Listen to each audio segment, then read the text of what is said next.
Good evening, all of you. Good evening, sir.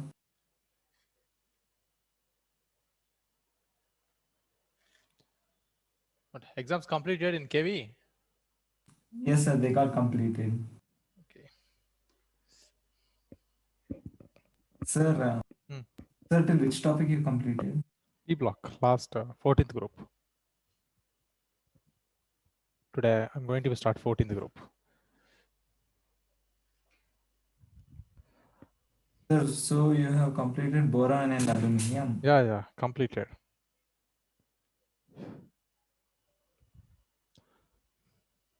That uses prepare yourself, uses of boron and aluminium. Sir, Hmm. sir, everything is there in the support material, right? Inorganic, you first better to read textbook, then you go through Okay. material.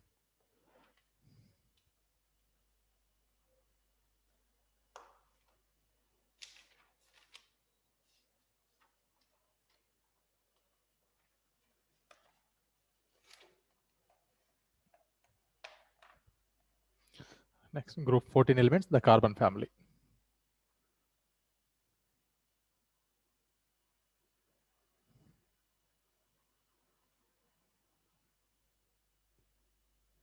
Sir, Tell me. sir, for this 14th group, we don't need any knowledge from the previous topics, right? What? For this 14th group, we don't need any knowledge from previous topics because. No, it's not linked to that. It's a completely different. Okay, sir.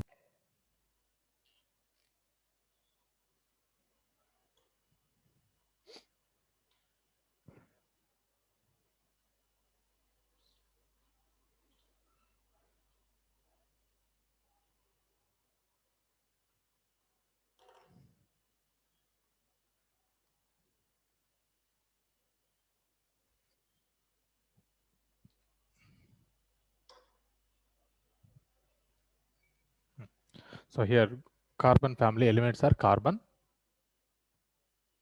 silicon, germanium, tin, lead, and livermorium. So atomic numbers 6,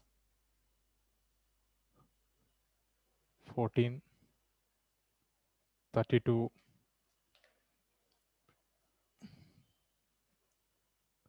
50, 82, and 114.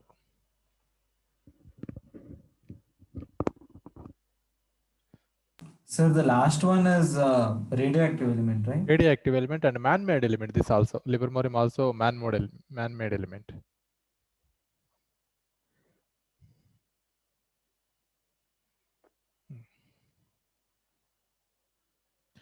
Let's see the abundance of the element.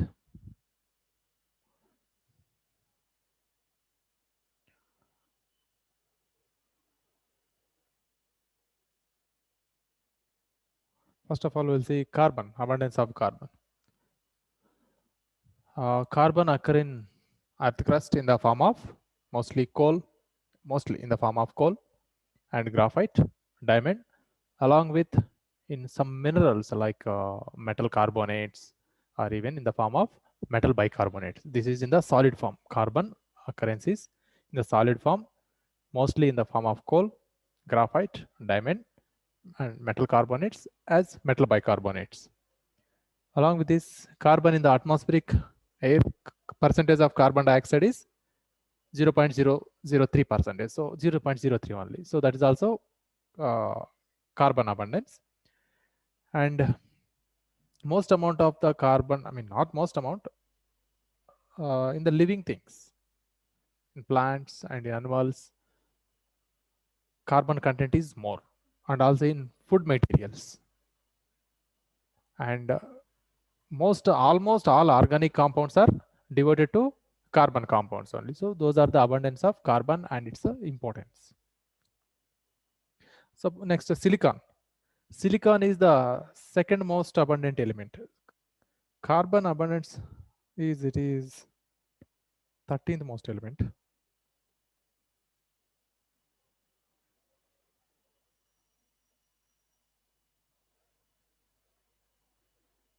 17th most abundant.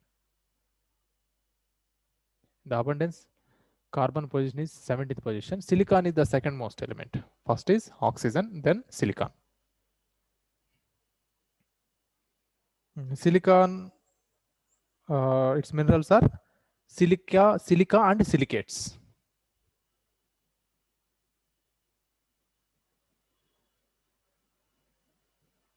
Carbon in the form of coal, graphite, diamond, metal carbonates and bicarbonates.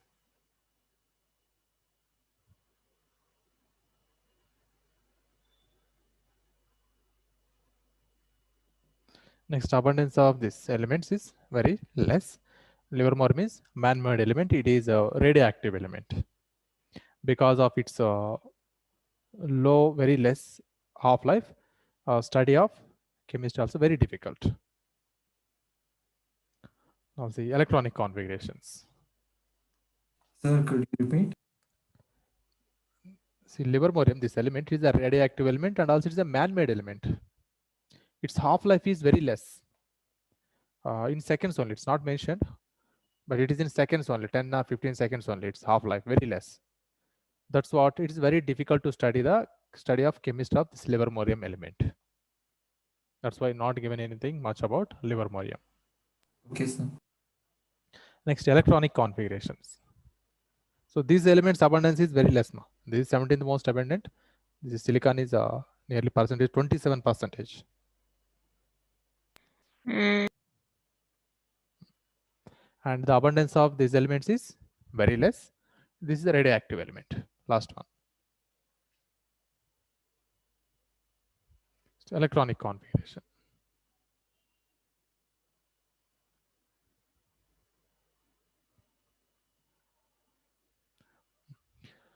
General valence shell electronic configuration of 14th group elements is NH2, NP2. So in its valence shell, 4 electrons are there. However, in its the core, if you observe the core electronic configuration of carbon and silicon, they're having noble gas electronic configurations.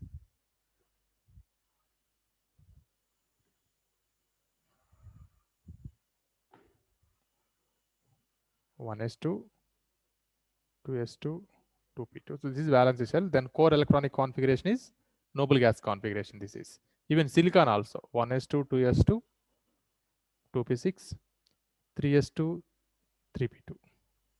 This is valence shell. This is the core electronic configuration, helium configuration. And if we observe germanium, in the germanium electronic configuration, argon electronic configuration along with 10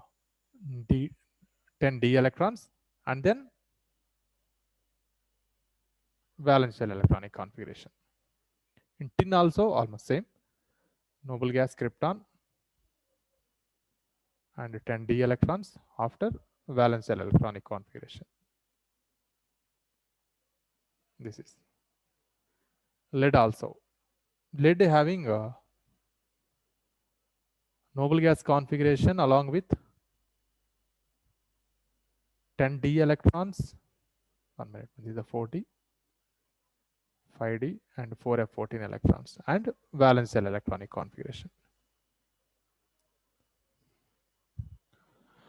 So S block elements in first group and second group element, almost all elements are showing same physical and chemical, same chemical properties. But these P block elements are not showing such type of similarity in the chemical properties. We are observing some differences. This is mainly because of its difference in the core electronic configuration. Valence electronic configuration is same, but core electronic configuration is different. Carbon and silicon having noble gas electronic configuration.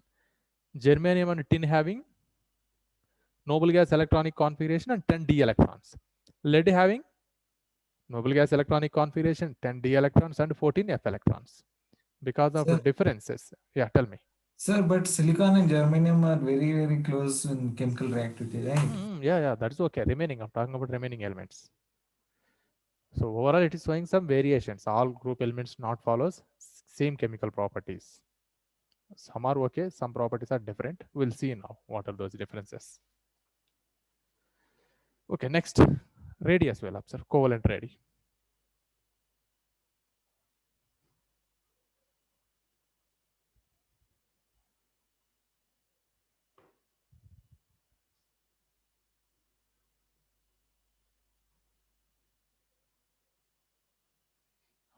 General trend is down the group atomic size increase. That is general trend. Down the group increases. Even in 14th group elements also, top to down, atomic size increases. But however, from carbon to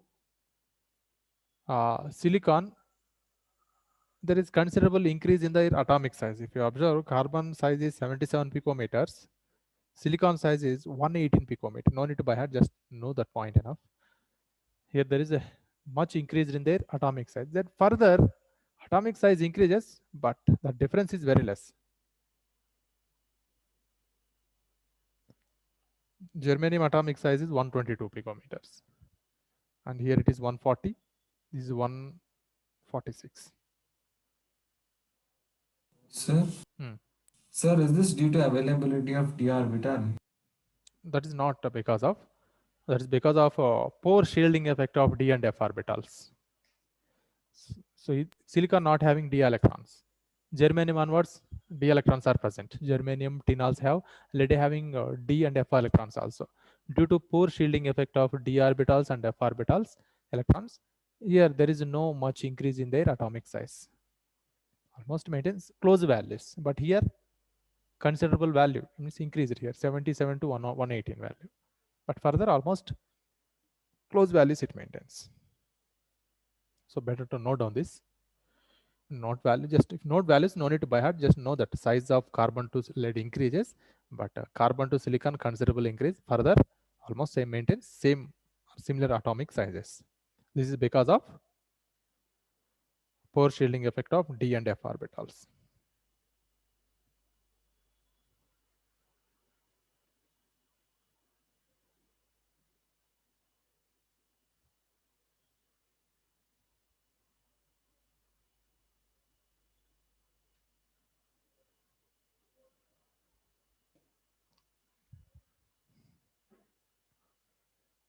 Sir, I have. Why does boiling point decrease? In one chapter we learned, no, sir, boiling point decreases for few groups. Yeah, here also decreases boiling point down the group. Melting point. Yes, sir. Yeah, decreases. Sir, what is the reason for that? Reason for this is the number of electrons are involving less during the sharing of electrons. Of course, metallic character increases. Down the group, metallic character increases. But however, during the metallic bond, less number of electrons are involving. That's what weak interaction is present between the constituent particles. So less melting point it having.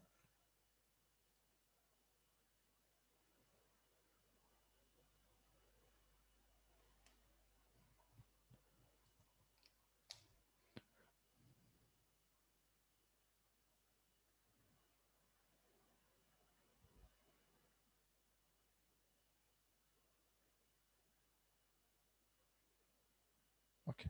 Next, ionization enthalpy.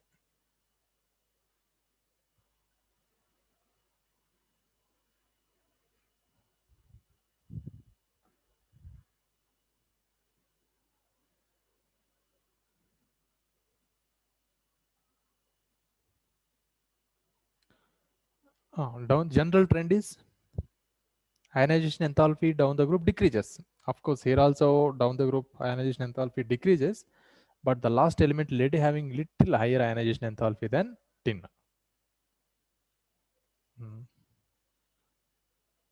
Carbon, silicon, germanium, tin, lead. So this is the order, but here small increasing in the lead ionization enthalpy due to same reason, due to poor shielding effect of d and f orbitals. It having only d orbitals, but here f orbitals also there. That's what valence electrons are tightly held by the nucleus of lead. So it having little higher ionization enthalpy. You see values.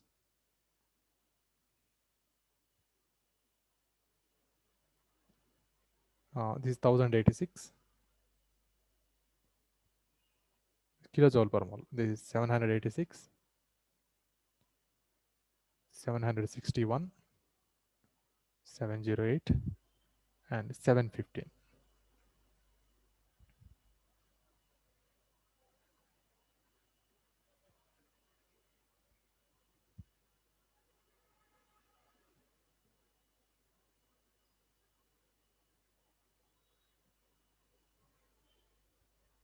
So we don't have to write all this, right?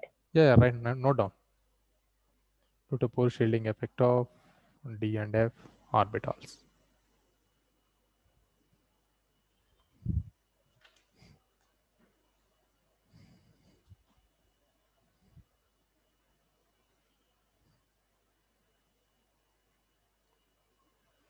But compared to 13th group element, 14th group elements having higher ionization enthalpies because of its smaller size.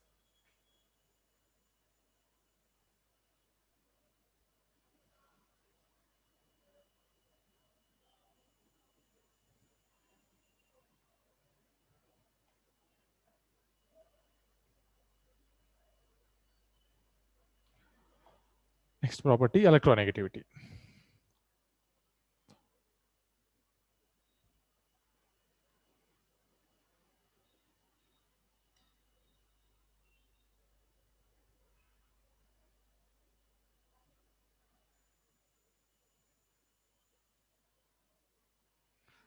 Due to small size,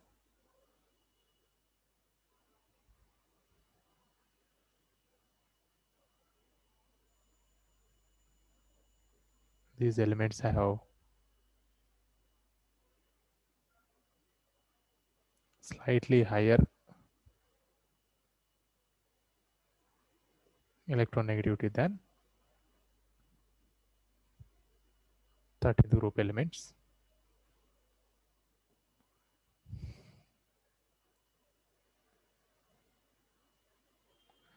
Electronegativity values from silicon to lead are almost same.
Here electronegativity order, boron having highest, carbon,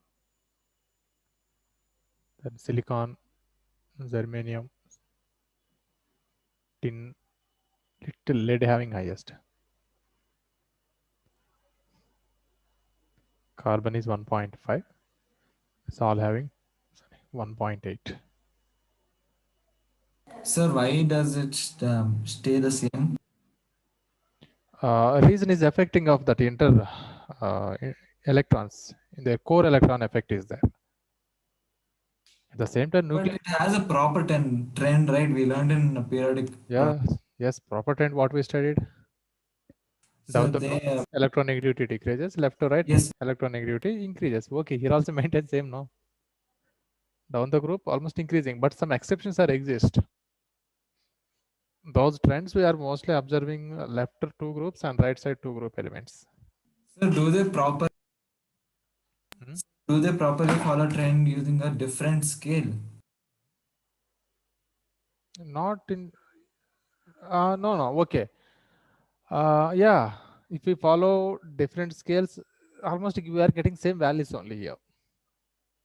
Carbon having one layers, remaining elements maintain same, and lead having little bit higher, almost same. That is also lead also having almost same electronegativity 1.8 only closely. We are following a Mulliken scale only, no? These values are not Mulliken scale. It is. So Pauling. Yeah, based on Pauling scale. These values.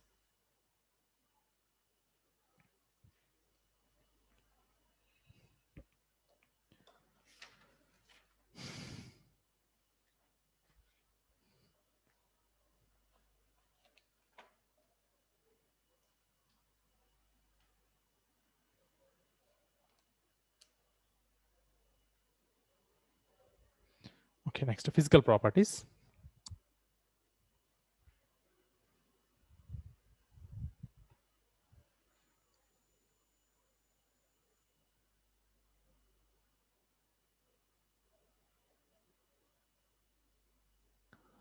Here, all 14th group elements are solids, and carbon, silicon are non-metals.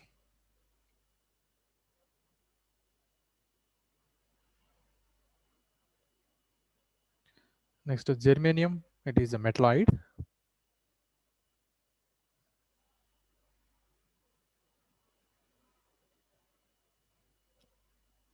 Tin and lead. These are metals.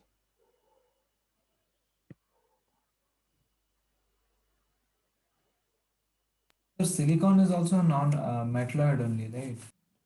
Silicon is not metalloid. It is a non-metal only, no? Sir, but we Silicon. use We are using it in diodes, no?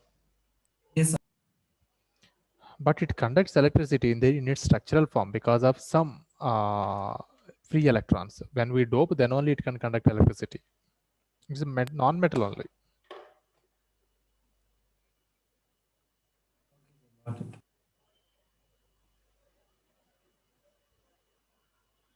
See here, tin and lead are metals, but they are soft metals, no? Right? Soft metals. So that's what down the group. Of course, metallic character increases, but its melting points are decreases. Reason is, in case of carbon and silicon, even in germanium also, 4 bonds are there. Carbon is surrounded by other 4 covalent bonds, even in silicon also. They are tightly bonded. And these are giving its giant molecules also. That's what they has having higher melting points. Even germanium also somewhat better. But tin and lead, there only 2 electrons are involving in the formation of metallic bond. That's what maintain low melting points.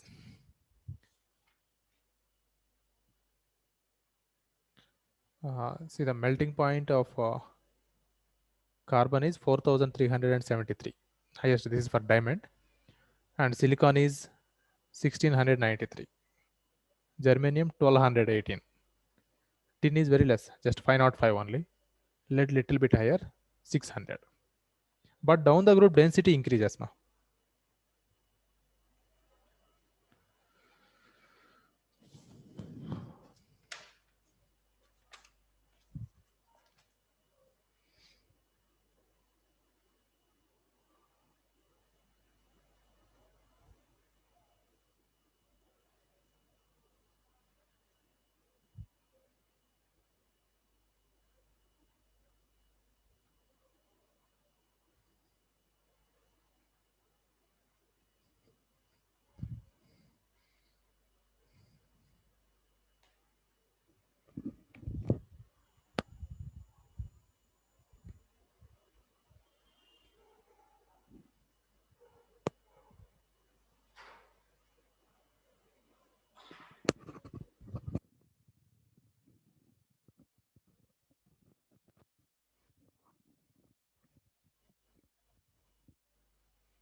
Next, chemical properties.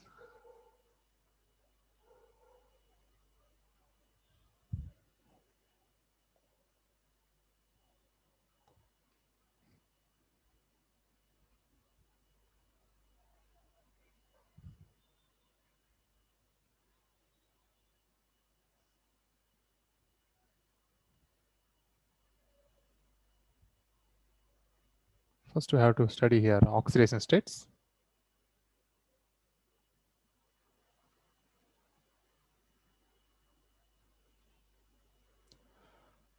In 14th group elements, valence shell having 4 electrons. So during the chemical bonding, these 4 electrons are involving. That's what its common oxidation state, we can say, +4.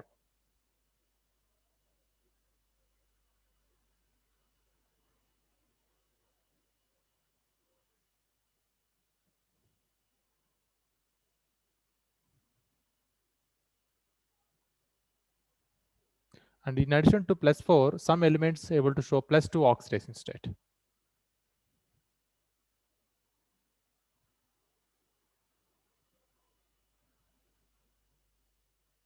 Due to inert pair effect.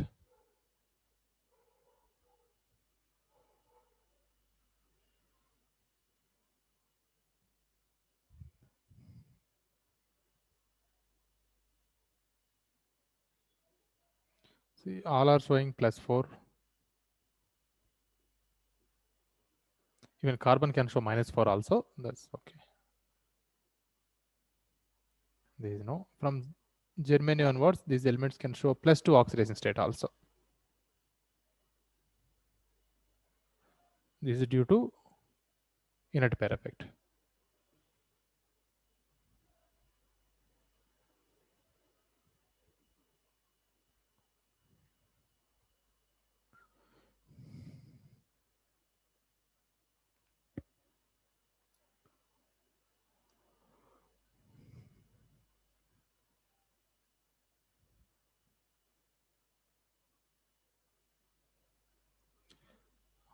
So its valence electronic configuration is Ns2, Np4, Np2. So 4 valence electrons are there. But in case of especially lead and tin, these 4 electrons are not involving in the chemical bond. Only these 2 electrons are involving. These 2 are not ready to participate in chemical reaction. That's only we are calling. That's only we are saying inert pair effect. This inert pair effect reason is poor shielding effect of d and f orbitals only. That's what nucleus of lead, tin, and germaniums strongly binding these 2 electrons. That's what those atoms ready to lose only to these 2 electrons, forming bond with +2 oxidation state. So down the group, +4 oxidation state stability decreases, +2 stability increases.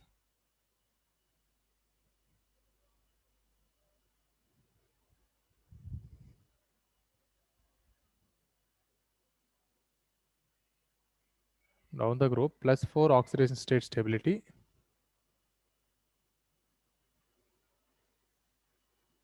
decreases and +2 oxidation stability increases.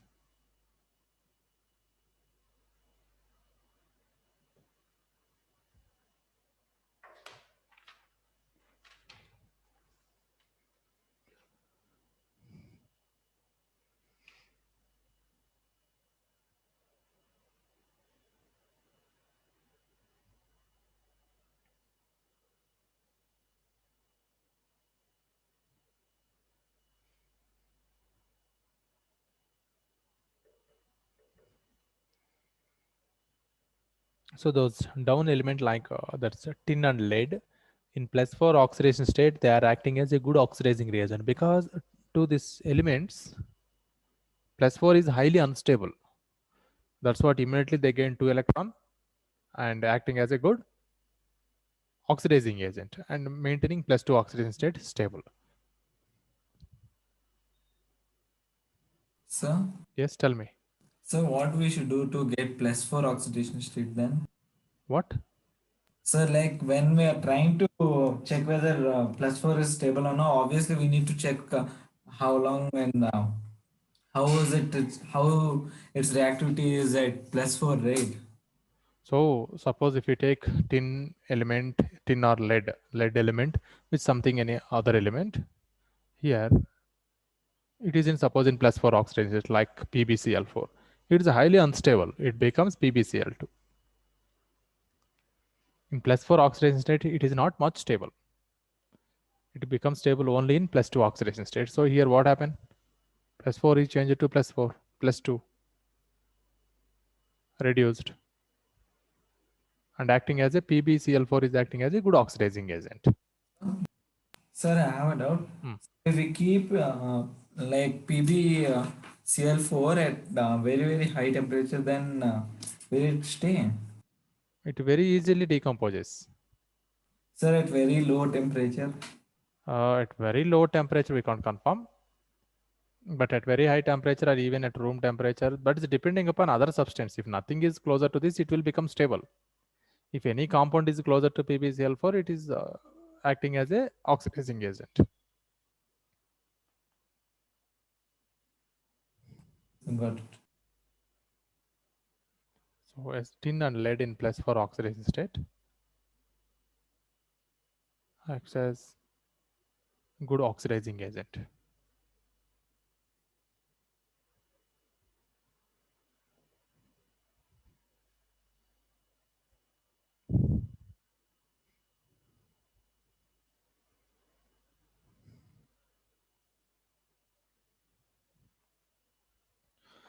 See, these are 14th group elements. In its valence shell, 4 electrons are there. I mean, whenever they form compound, it having 8 electrons around the atom.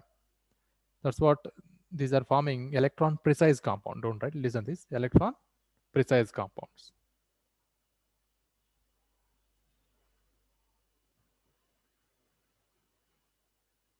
Because around the atom, already 8 electrons are there. Okay, it is okay for carbon. Carbon, further it won't gain electron and it is not ready to lose electron also. It is okay electron precise. But we are saying the entire group is electron precise. That's not correct. But only for carbon it is applicable. If we go for the other element like silicon tetrachloride, germanium tetrachloride, they are acting as a Lewis acids. Reason is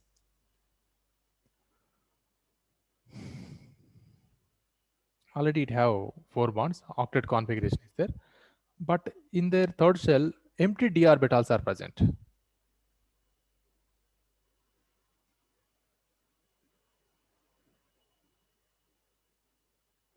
Even silicon, not sulfur, silicon. Carbon not having any d orbital, that's what its covalency not exceeds more than 4. We know that. But after carbon, silicon, and further elements, they can expand its covalency more than 4 by accepting a lone pair of electron and behaving as a Lewis acids.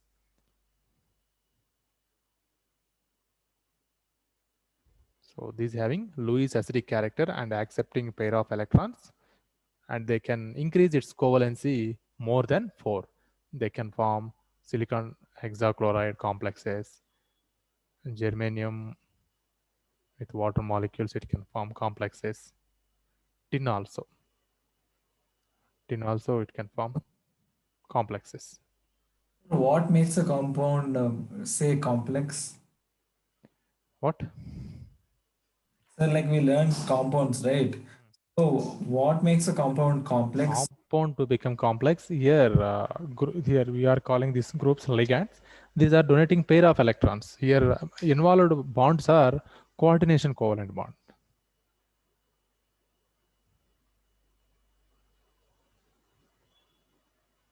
And it results a complexes. In complexes between here central atom and ligands, they maintain coordination covalent bond.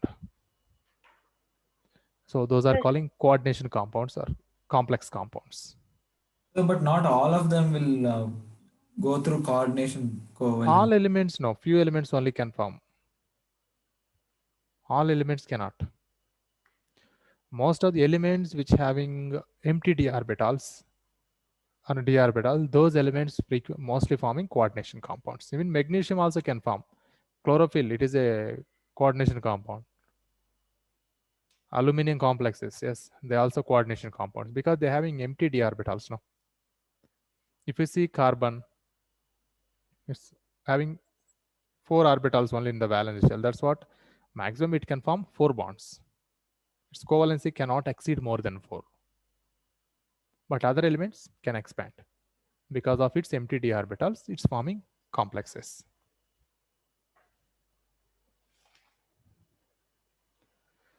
Sir, should we write this? No, just read from the textbook. This is a one anomalous property we studied in this periodic classification also we studied. The elements which belongs to second period, they always maximum, not always, they are able to form maximum 4 bonds only. Elements which belongs to second period. So Yes. other period elements from group 3 to group 5, group 6 also, they having empty d orbitals, no? That's what they can expand its covalency more than 4. They are forming like phosphorus will take. Nitrogen and phosphorus compare. Nitrogen, second period element, it can form maximum 4 bonds, but phosphorus it can form no PCl5 and PCl6 also it can form in the form of complex, because here d orbital availability is there.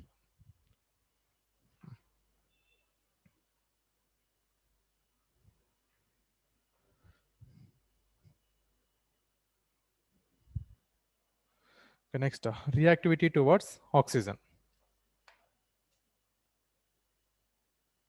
Okay, just one question, listen, it's important. Silicon hexafluoride, SiF6 2- is known, whereas SiCl6 2- not. Give possible reason. This is exist, this is can't exist. Reason is around the silicon 6 fluorine atoms are there. Here around the silicon 6 chlorine atoms are there. Due to bigger size of chlorine atoms, these sterically repulsions exist. Here fluorine atoms are very small.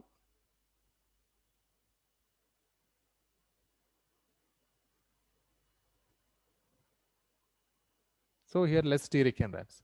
In case of silicon hexachlorides, chlorine atoms are in bigger size.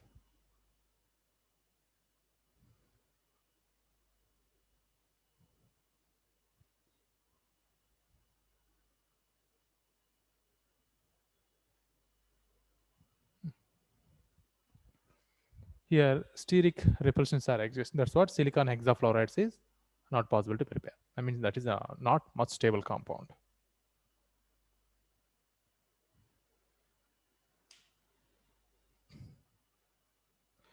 But if you see germanium is exist, further germanium and tin, they are having somewhat bigger size than silicon, no? That's what these groups can accommodate around those atoms. But here silicon is okay compared to carbon, this having bigger size, but it can't hold 6 chlorine atoms. This is already small size. These are in bigger size. Repulsions also exist. That's what it can't hold. But further germanium can hold, germanium and tin.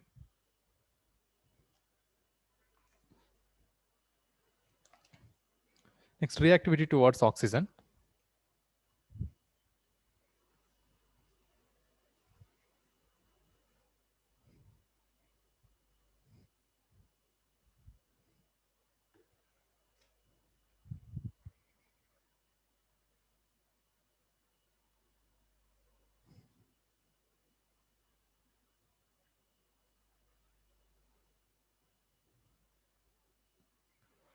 This group 14 elements reacts with oxygen and forms 2 types of oxides.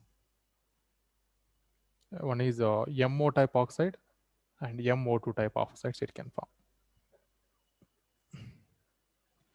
In this, oxides in their higher oxidation state are mostly acidic. So we can see some. Suppose CO2, higher oxidation state, SiO2, and germanium oxide. These are acidic in nature.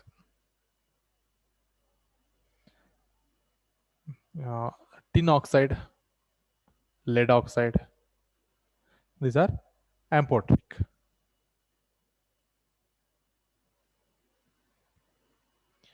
This is in case of dioxides. In monoxides, carbon monoxide is neutral. Germanium oxide is a little acidic.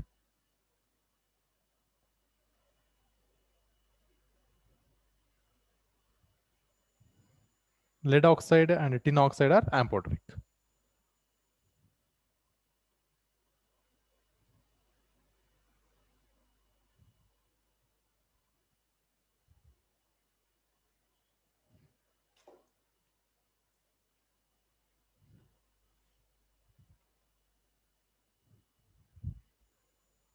Right, ma, this information. So don't. Okay, I don't know. Right.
Sir, I have a doubt. Yeah, tell me.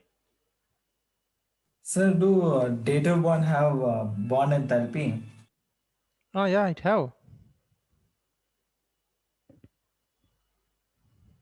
If there is a dative bond, like consider in ideal situation hydrogen and chlorine, if dative bond exists between them, will it be more or less than normal bond enthalpy? Okay, compared to normal bond, okay, dative bond enthalpy, it's depending upon atoms, which atoms it is involving. We can't compare like that. Yes, sir. Suppose same atoms in between same atoms, it having less than normal covalent bond, because that is easily can polarize. That's what. You see, generally suppose carbon and oxygen in carbon monoxide, it have two normal bonds and one coordinate covalent bond is there. Yes. So there compared to normal bonds, coordination covalent bond having less dissociation enthalpy due to its more polarity. Okay, sir, got it.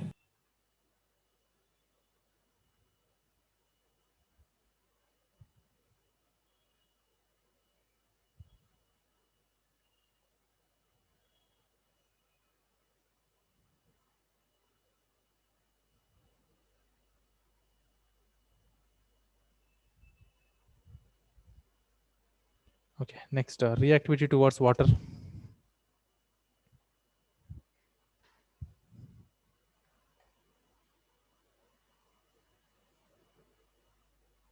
Here, carbon, silicon, germanium, even lead also, they won't react directly with oxygen, sorry, water. Only tin only can react with water, and it can replace hydrogen atom, releases hydrogen gas.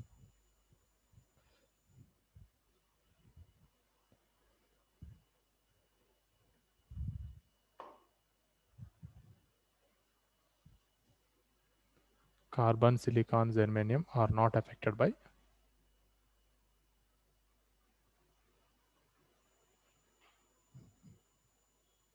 water.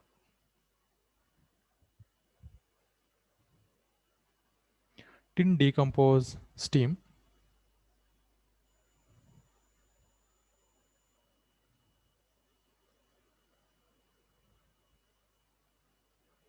to form dioxide and dihydrogen gas.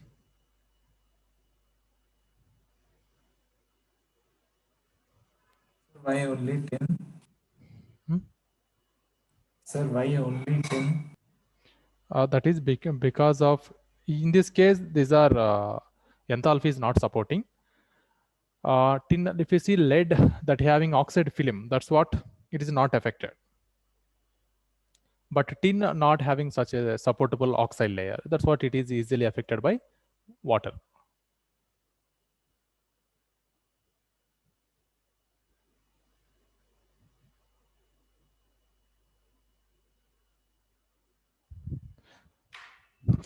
Its ionization enthalpy also becomes a factor.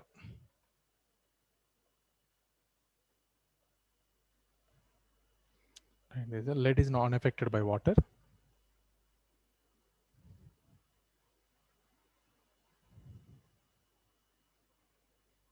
Due to oxide film.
Next, reactivity towards halides, halogens.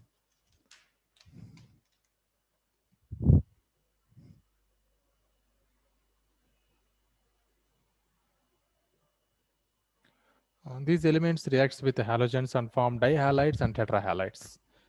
All elements can directly react with halogens, but carbon can't combine directly with halogens.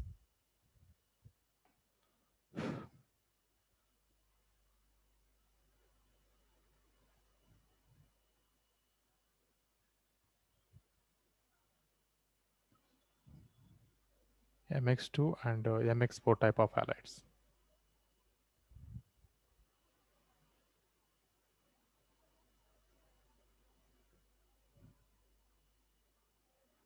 Except carbon, all other elements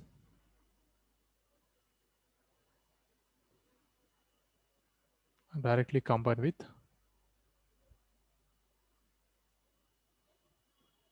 halogens.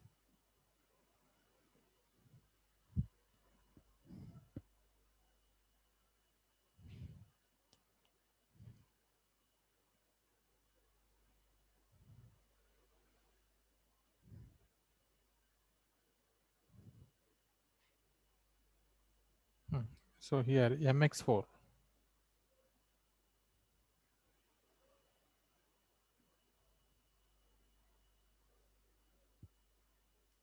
are covalent and central atom is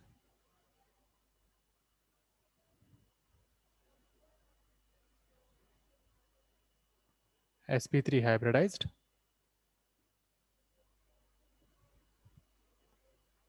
with tetrahedral shape or geometry.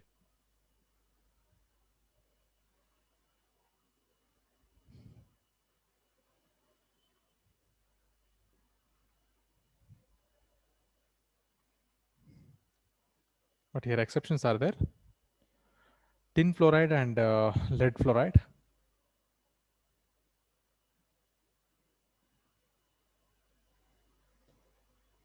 are ionic.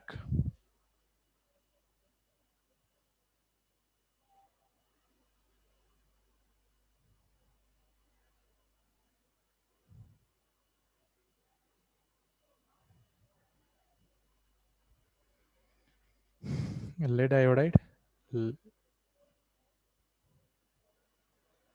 PbI4 not exist.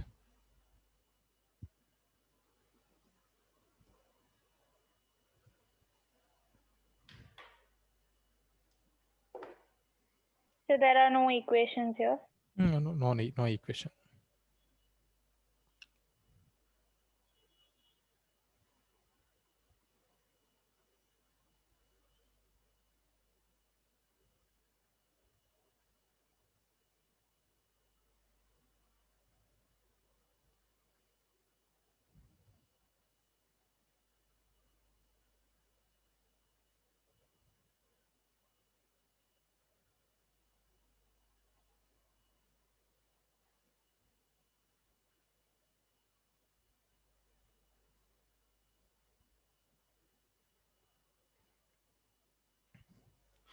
So here you have to know why PbI4 is not exist. Generally, lead combined with iodine. Lead combined with iodine, lead we know it is able to lose easily 2 electrons, right? Its most stable oxidation state is +2. Pb +4 is highly unstable, and first 1 or 2 iodine atoms are attacking a lead atom and forming Pbi, and it is able to form Pbi2 also. And further losing of electrons are difficult. Lead is not ready to lose further electron. That's what PbI4 not possible to prepare. Sir, but we can knock out electrons easily, right?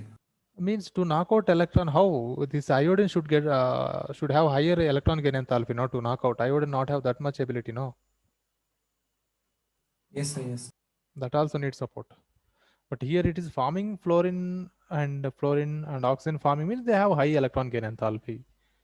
That's what it is forming. But iodine not able to pull out electron from lead.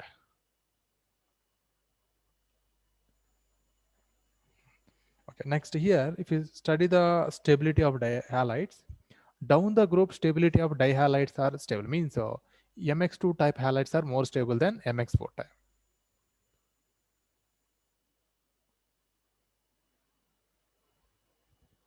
Down the group, stability of MX2 halides increases.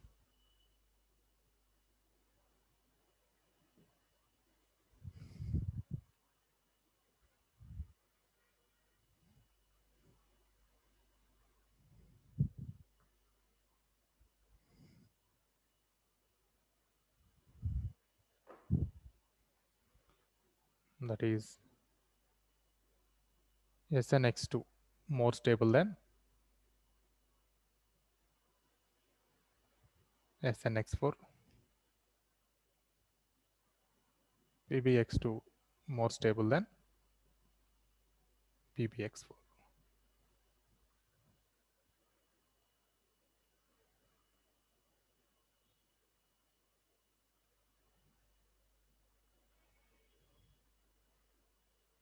But if you see germanium tetrahalide is more stable than dihalides.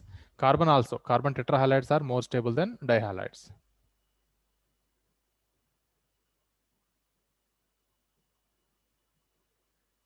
Yeah, X2.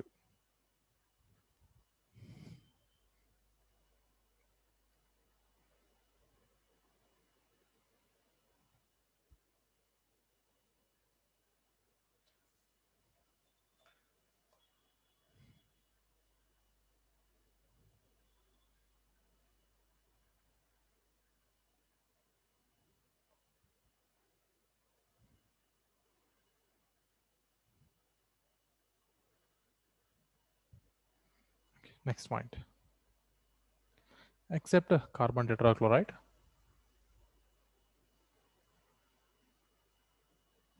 all other tetrahalides, chlorides are easily hydrolyzed.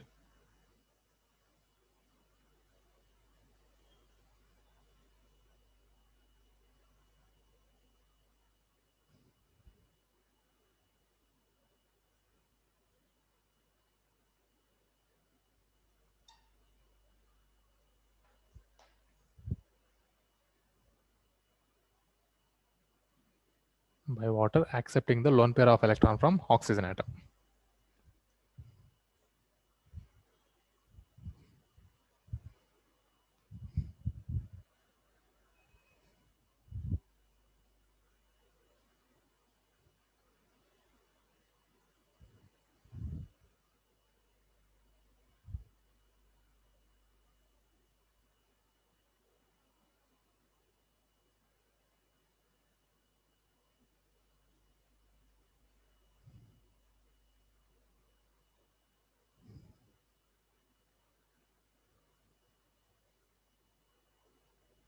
lone pair of electrons from oxygen atom of water molecule.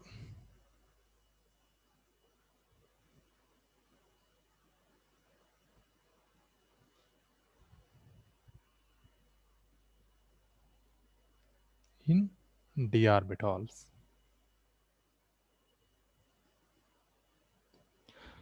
So silicon and next element, germanium, those having empty d orbital, that's what they are. They can receive electrons from water molecule, but carbon not having empty d orbitals, that's what it cannot expand covalency and not undergoes hydrolysis also. Write this reaction.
Okay, next. Anomalous behavior of carbon.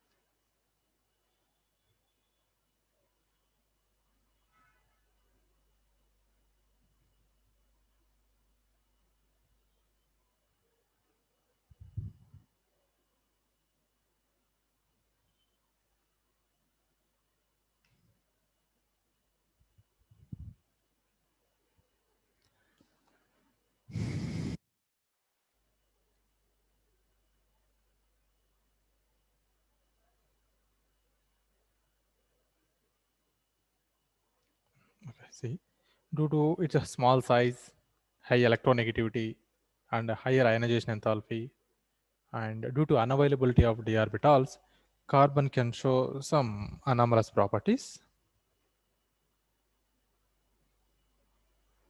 due to small size,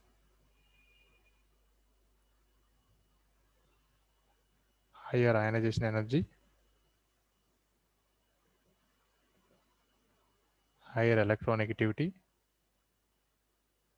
and unavailability of d orbitals.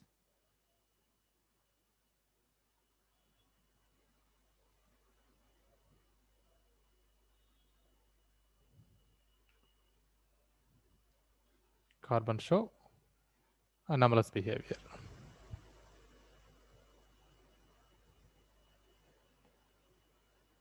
So same reasons we are saying in the anomalous behavior of boron and the lithium, beryllium, nitrogen, oxygen also.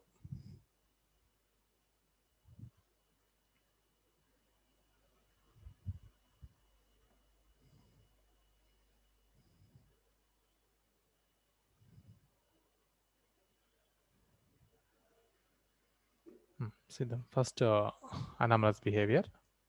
So in the valence of carbon, means carbon valence shell, only 2s orbital, 2p orbital is available. 2p having one box, 2s having 1 box, 2p having 3 boxes. Total 4 electron pairs only can accommodate maximum. That's what its covalency is, permit to 4 only. Maximum carbon can form 4 bonds. It can't exceed more than 4 due to availability of only 4 orbitals. 4 orbitals only available in its valence shell. There is no availability of empty d orbitals. So it can't expand more than 4 covalency.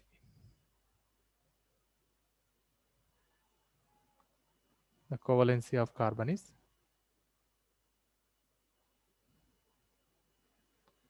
4 due to availability of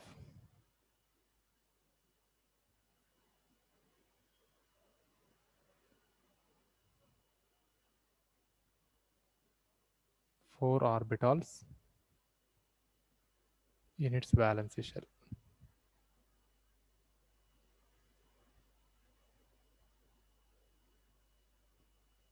And cannot expand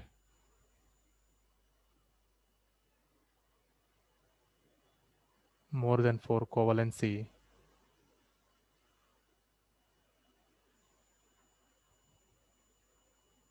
due to unavailability of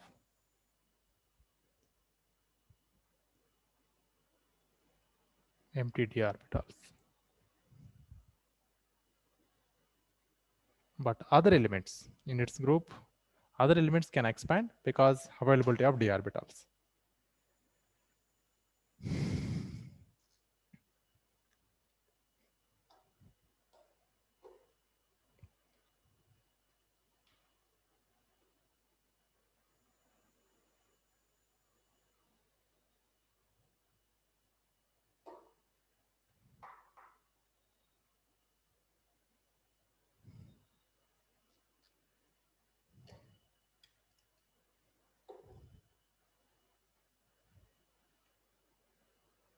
Next, carbon also has unique ability to form p pi multiple bonds.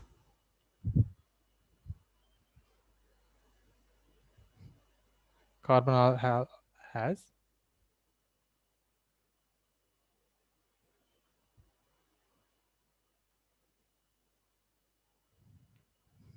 unique ability to form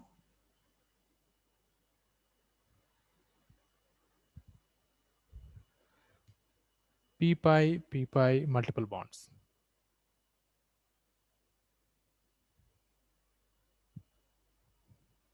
With itself and with other atoms.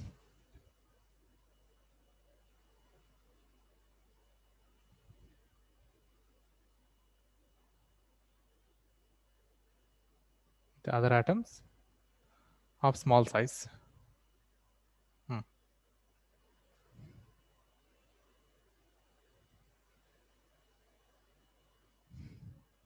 So the reason is that due to its small size and high electronegativity, it can form multiple bonds.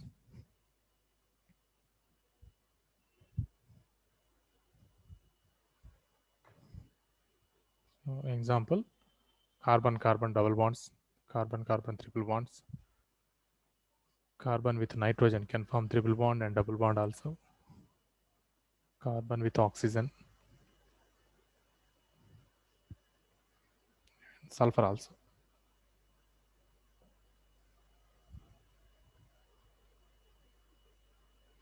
The other elements, silicon, next germanium, these elements, they cannot form p pi multiple bond. Reason is because of its size of orbital is very big. Due to its diffuse shape, they cannot form multiple bonds. And reason is there one more reason, they're having low electronegativity also. Next property, catenation.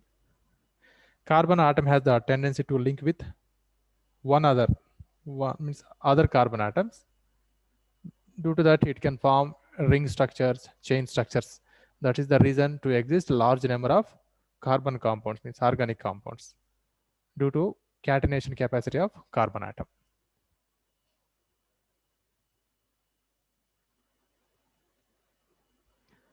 Carbon atom have the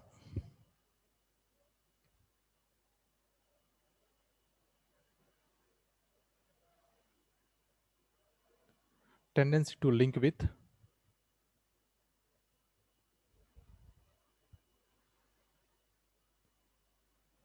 one another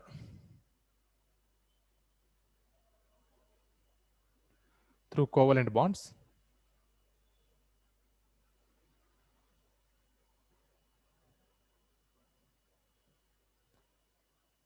To form chains and rings.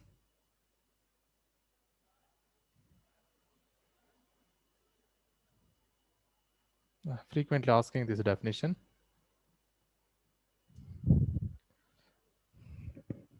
This property is called catenation.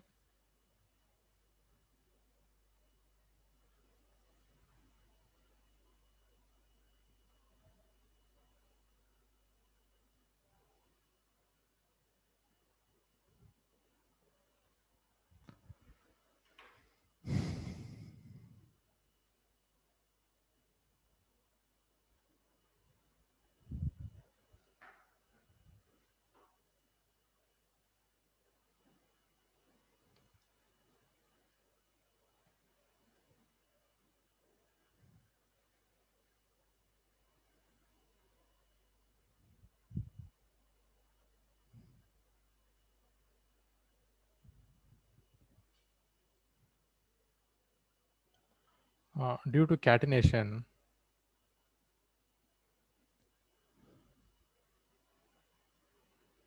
and p pi multiple bond formation,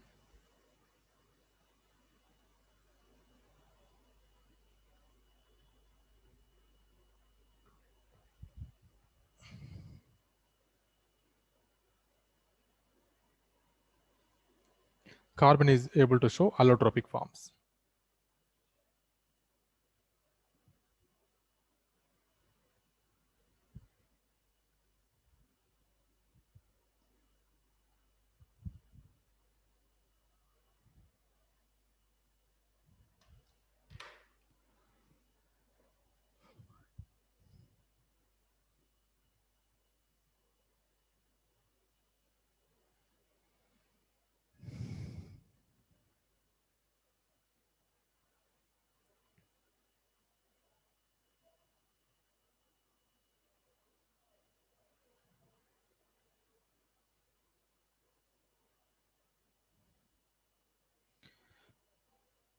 Okay, here tendency to show catenation capacity down the group decreases. Reasons are there. First reason, down the group atomic size increasing and electronegativity decreases. Mainly bond dissociation enthalpy decreases. If suppose bond length increase means very easy to break now. Down the group, the bond length between the atoms, same atoms, bond length increases. That's what bond dissociation enthalpy decreases. So catenation capacity also, catenation tendency also decreases. Carbon having highest catenation tendency, then silicon and germanium, tin almost maintain same. Lead does not show catenation.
Okay, next. Allotropic forms of carbon. Allotropic forms of carbon, and then two types. One is in crystalline and amorphous form. So in crystalline form also allotropic forms exist, Amorphous form also allotrophic forms are exist. In crystalline form, allotropic form, allotropies are graphite and diamond.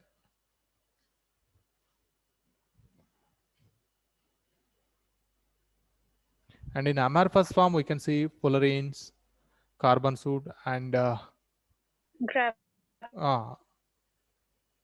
graphite. Not graphite is crystalline. In amorphous form, So isn't it coal powder? also in amorphous form. Coke also in amorphous form. Sir, what is Bone difference? charcoal. Sir, what is amorphous? Its difference is substance nature is in crystalline form, constituent particles they are arranged order wise in crystalline form. In amorphous form, constituent particles are not in order wise, they are in zigzag. That is crystalline form. Sir, then shouldn't graphite be amorphous? No, that is crystalline. You There are is, seeing just one layer. You have to observe the many layers. If you observe it having hexagonal structures.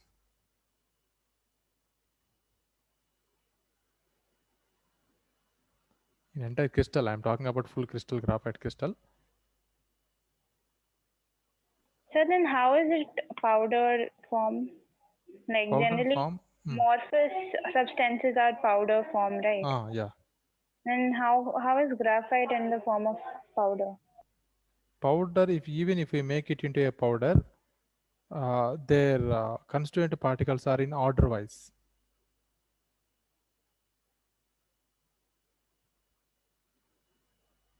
Like this, it having hexagonal structures.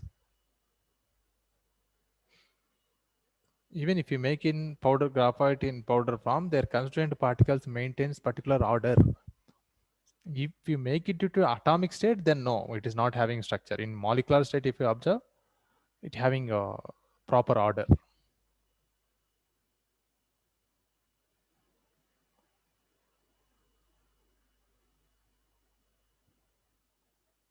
So here constituent particles are in order wise.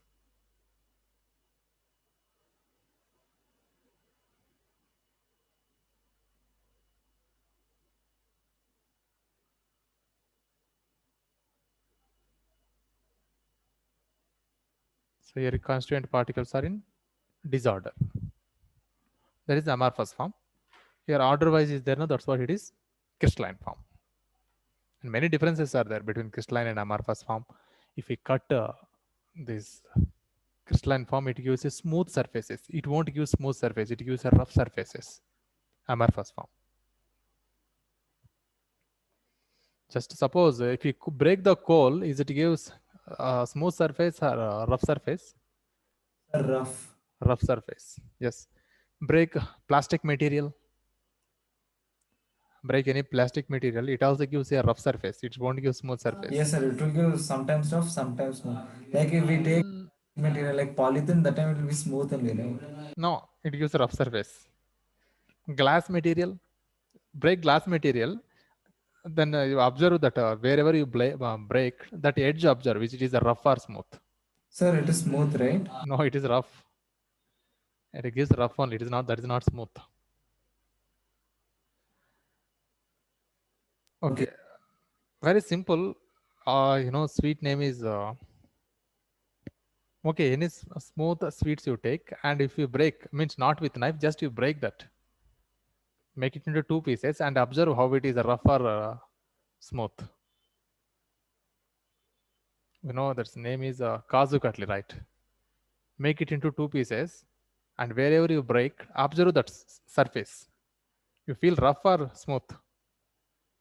Rough. Appearance, rough only, that is. So those are amorphous substances. If substances are crystalline, like alum, break alum, it gives a smooth surface. That is crystalline. Okay. So carbon exists in many allotropic forms. Here we are classifying. One is in crystalline form and amorphous form. In crystalline form, graphite and diamond are comes under crystalline form. In amorphous form, fullerenes, means Buckminster fullerenes, and carbon soot, carbon black, and coal, animal charcoal, bone charcoal. These all are comes under amorphous form. Anybody can tell differences between graphite and diamond? But it came in 9th or 10th standard also. Difference between graphite and diamond. Graphite, there's continuous double bonds, whereas in diamond it is Where single. in graphite? Sir, Okay. no, sir, it's not double bond. It is single bond only, but there are weak bonds between layers. That's okay. These both are giant molecule. First of all, you know that graphite and diamond both are giant molecules. In diamond, each carbon atom binded tetrahedrally with 4 other carbon atoms.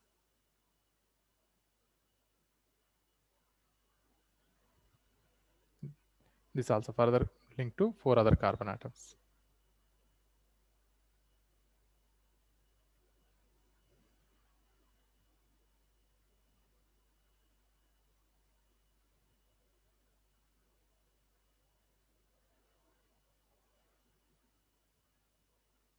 This is also linked to 4 other carbon. This 1, 2, 3, 4.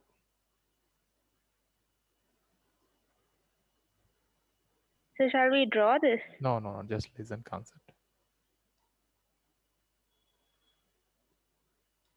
So this is diamond. Each carbon linked to 4 other carbon atoms tetrahedrally. But in graphite, each carbon atom linked to only 3 other carbon atoms, not 4 here. Each carbon having only 3 bonds.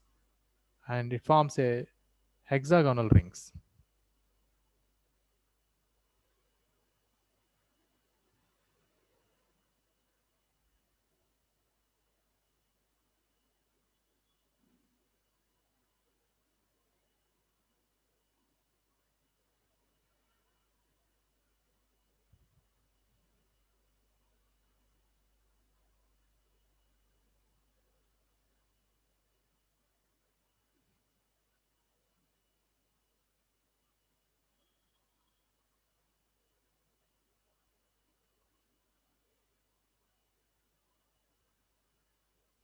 Is it having hexagonal rings? That is just one layer only. Here you go. One layer. So these different layers are there. Wait, show diagram. You can see. This is the diagram. Here you're having a hexagonal shapes. Each carbon atom is linked to other 3 carbon atoms and having a layer structures. Here no layers. In diamond, not a layer. Each carbon atom is continuously linked to 4 other carbon atoms tetrahedrally. And in diamond, the carbon-carbon bond length is 154 picometers. In diamond, carbon-carbon bond length is 141.5 picometers.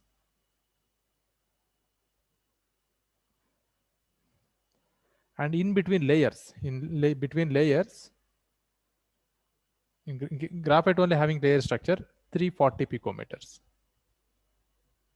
In between layers, very weak interactions are there. That is van der Waals forces are involved here. That's what only graphite we can break easily. No, pencil lead we can break very easily. Yes, sir. But not, is it possible to compress? No, sir, we can't compress nor we can break. We can break. See, here compression is very difficult. It refers, it is a hard substance. Mind it is a hard. We can break very easily means it is a brittle nature. Both are different. Hardness is different, brittle is different. Some substances we can, suppose any salt like NaCl crystals, if it is substances, we can't compress those. So we can say NaCl is hard crystal substance. But brittle means we can, if we take any longer crystal substance, we can break very easily. It having brittle nature. Same graphite also. It is a hard substance, but brittle in nature.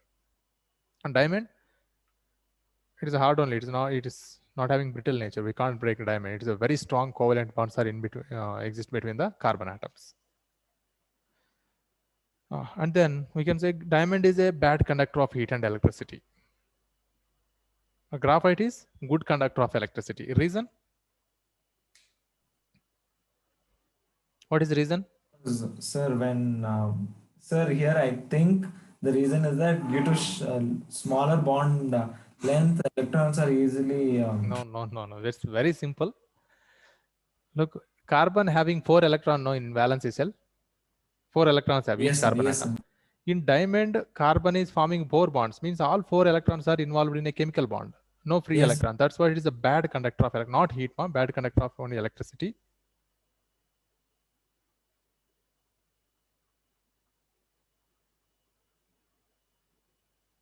Diamond, graphite. Here, each carbon atom is linked to only 3 other carbon atoms. Then 1 electron is free, no? Each carbon atom having 1 free electron, right? Yes, sir. Because of these free electrons only, graphite acts as a good conductor of electricity. That's what it is using in mostly in electrolysis process, in batteries also. It's a very good conductor of electricity because free electron availability.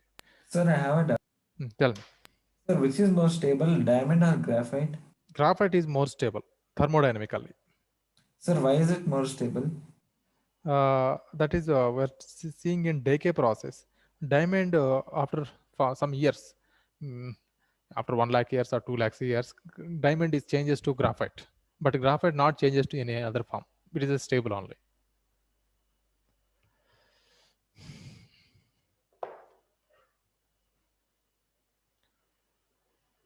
Okay, so in next class we will see about fullerenes. It takes just 1 hour class it takes to complete this. In Friday class I will complete this small topic. Okay, thank you. Thank you, sir. Thank you, sir.